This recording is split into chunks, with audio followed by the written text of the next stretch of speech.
خدا کا اعتراف نہیں۔ آج کل یہ رواج ہے کہ ایک شخص پیسہ کمائے گا اور اس کے بعد وہ ایک کار خرید کر اپنے بیٹے کو دے گا۔ کار کے شیشے پر لکھا ہوا ہوگا باپ کی طرف سے تحفہ، یعنی ڈیڈس گفٹ۔ یہ کوئی سادہ بات نہیں، اپنی حقیقت کے اعتبار سے یہ ناشکری کا کلمہ ہے۔ ایک نعمت جو حقیقتاً خدا کی طرف سے ملی ہے، اس کو خدا کی طرف منسوب نہ کرنا بلکہ اس کو خود اپنے کمالات کے خانے میں ڈال دینا، یہ خدا کے ساتھ بے اعترافی کا معاملہ کرنا ہے۔ اور خدا کے ساتھ بے اعترافی بلا شبہ خدا کی اس دنیا میں سب سے بڑے جرم کی حیثیت رکھتا ہے۔ قرآن کی سورہ النمل میں بتایا گیا ہے کہ پیغمبر سلیمان ابن داؤد کو ایک مادی نعمت ملی تو انہوں نے فوراً کہا ھذا من فضل ربی، سورہ نمبر 27 آیت 40، یعنی یہ میرے رب کے فضل میں سے ہے۔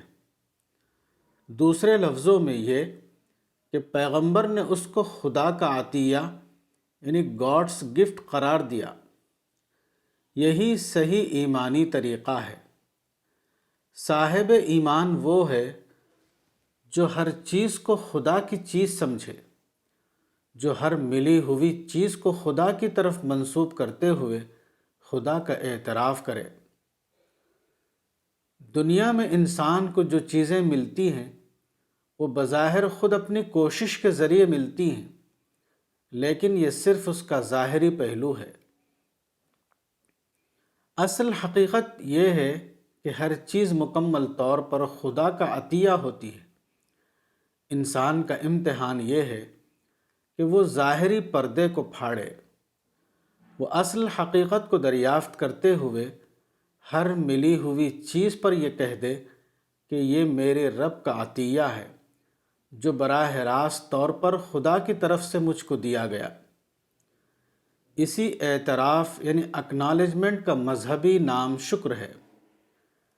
یہاں اسی شخص کو جائز طور پر رہنے کا حق حاصل ہے جو شکر و اعتراف کی نفسیات کے ساتھ اس دنیا میں رہے۔ شکر کی یہی نفسیات موجودہ دنیا میں کسی کو جائز طور پر جینے کا حق دیتی ہے۔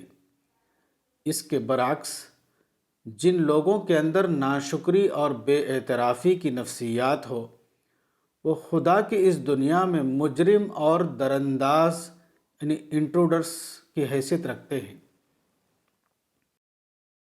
کتاب تربیت اولاد مولانا وحید الدین خان، صفحہ نمبر 33۔